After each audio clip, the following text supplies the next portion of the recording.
Okay, class. Then again today we are starting with a question of double column cash book, which is of class 11th accountancy. Okay. So basically मैंने एक question लिखवाया है आपको. अगर मैं format की बात करता हूँ तो ये हो जाएगा आपका date. This is your particulars. This is your ledger folio. This is your voucher number. Cash. Bank. Again the same date, particulars, ledger folio, voucher number, cash, bank.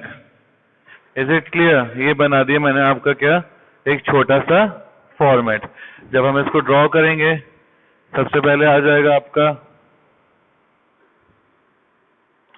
ठीक है, बेसिकली ये फॉर्मेट हो जाएगा आपका. हेडिंग आ जाएगी इसमें आपकी double column cash book. ठीक है, double column cash book. Format कुछ इस तरीके से रहेगा आपका. This is your date, particulars, ledger folio, voucher number, debit and credit. Ledger folio, voucher number, cash, and the last is bank. Next again, in the credit side, date, particulars, ledger folio, voucher number, cash, bank. ठीक है, ये हो गया आपका format. I suppose format सबको clear होगा. ठीक है, स्टार्ट करते हैं एक छोटे से क्वेश्चन से. सबसे पहले मैंने क्या बोला था? Business started with cash. यही बोला था मैंने. मान लीजिए 1 अप्रैल है. कितना अमाउंट था? ठीक है, तो cash account debited to capital account. जब बिजनेस स्टार्ट करते हैं तो क्या एंट्री हो जाती है? Cash account debited to capital account. तो ये समझ लो जब आपका अमाउंट कितना है, कितना अमाउंट है बेटा बताइए? 5 लाख रुपीज से हमने बिजनेस को स्टार्ट किया है. ठीक है, तो cash account debited to capital account. Next entry क्या थी?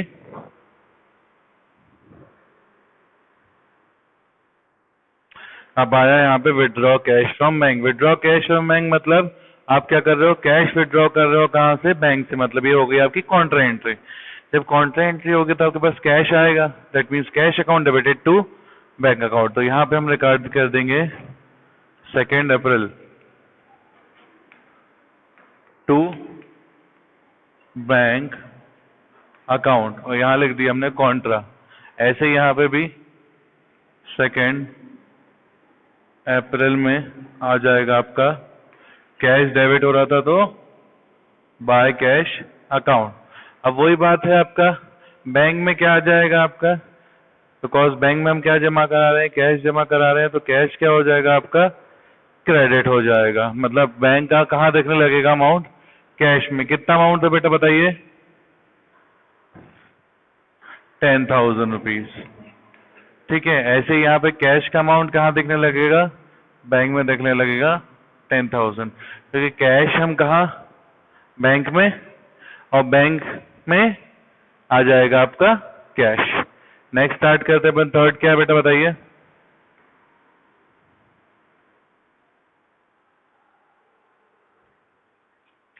Paid salary ₹5,000. कुछ नहीं लिखा तो अपन मान लेते हैं पेड सैलरी बाय चेक ₹5,000. ठीक है, तो paid salary by cheque. Cheque से हम किसी पर्सन को सैलरी पे कर रहे हैं, तो सैलरी हमारे लिए खर्चा है. तो सैलरी अकाउंट डेबिटेड हो जाएगा आपका. आप चेक से पे कर रहे हैं मतलब किस मोड से पे कर रहे होंगे? आप बैंक के मोड से पे कर रहे हैं. तो आपका क्या हो जाएगा? 3 April entry will be by salary account amounting to ₹5,000 by bank. Next entry क्या है बेटा बताइए? रिसीव इंटरेस्ट, रिसीव कहाँ से, इंटरेस्ट कहाँ से मिलेगा आपको, बैंक से मिलेगा। जब बैंक से जब आपको इंटरेस्ट मिलेगा तो आपके लिए हो जाएगी इनकम। तो आपके पास क्या होगा, पैसे आएंगे, मगर पैसे कहाँ पे आ रहा है ये बात इंपॉर्टेंट है, बैंक में आ रहा है। तो एंट्री हो जाएगी bank account debited to interest. ठीक है, तो हमारे पास इंटरेस्ट आपके लिए इनकम है, तो क्या हो जाएगी, टू क्रेडिट। जैसे मैंने बताया था, बैंक या कैश बुक या बैंक कॉलम में कभी भी कैश को शो नहीं करते हैं, तो कैश या बैंक हम शो नहीं करेंगे, तो उसका जस्ट अपोजिट क्या शो कर देंगे, टू इंटरेस्ट अकाउंट। कहाँ पे शो करेंगे, बैंक कॉलम में। कितना अमाउंट है बेटा,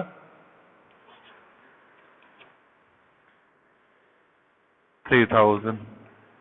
नेक्स्ट क्या है बताइए,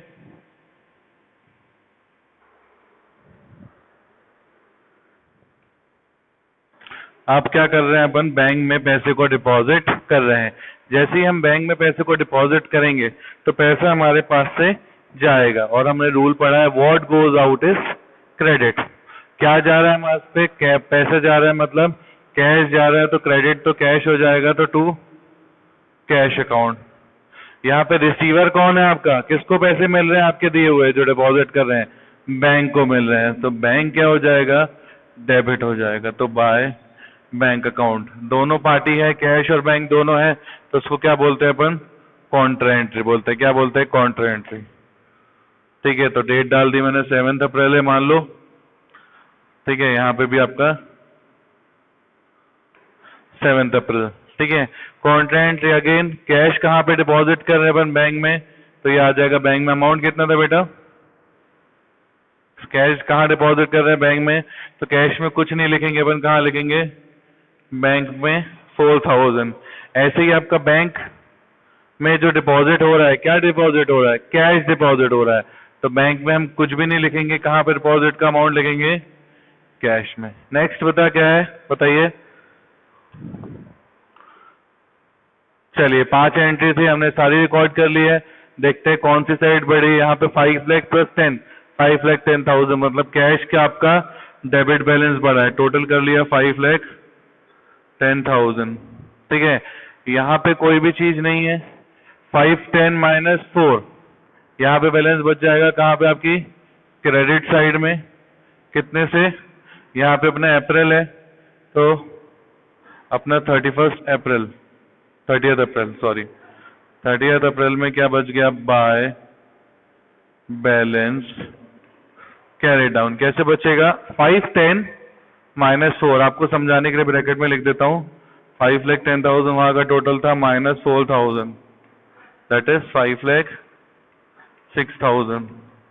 दोनों साइड टैली 5,10,000 से। ठीक है, दूसरी चीज, यहाँ पे टोटल आ रहा है 4 प्लस 3 7, और यहाँ का टोटल है 10 प्लस 5 15, मतलब यहाँ पे आपकी क्रेडिट साइड बढ़ी है बैंक की 15,000। 15,000 माइनस 7,000, ये बच जाएगा आपका 8,000 यहाँ पे बैलेंस, और दोनों साइड को टोटल कर दिया मैंने कितने से, 15,000। और ये जो बैलेंस बचा कब बचा अपने पास, 30 अप्रैल को।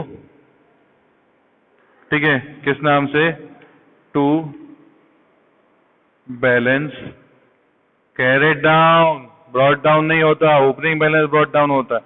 This is your to balance carried down, दोनों साइड टैली हो गई। अब नेक्स्ट ईयर ये बैलेंसेस क्या होंगे, अपोजिट साइड जाएंगे। नेक्स्ट ईयर मतलब नेक्स्ट मंथ, अप्रैल का क्या आ जाएगा यहाँ पे, 1 मई।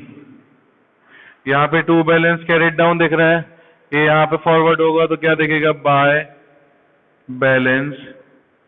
और अगर आपका बैंक बैलेंस अगर नेक्स्ट ईयर क्रेडिट साइड में पोस्ट होता है तो इसको क्या बोलते हैं अपन, बैंक ओवरड्राफ्ट। क्या बोलते हैं, बैंक ओवरड्राफ्ट। क्या होता है बैंक ओवरड्राफ्ट, मतलब अगर आपके बैंक की लिमिट एक डिजायर लिमिट से नीचे हो जाती है और बैंक अगर आपको कोई क्रेडिट प्रोवाइड करता है तो उसको क्या बोलते हैं अपन, बैंक ओवरड्राफ्ट। उसकी लिमिट कितना है, बैलेंस 8,000, तो मैंने यहाँ पे लिख दिया। ऐसे ही कैश का आपका पॉजिटिव बैलेंस,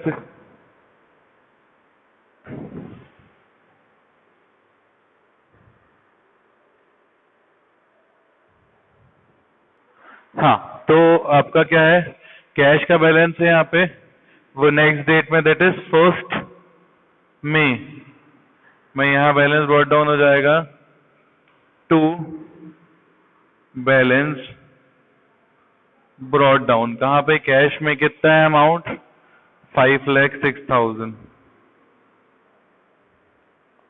इसी के साथ हमारा क्वेश्चन हो जाता है खत्म। चलिए,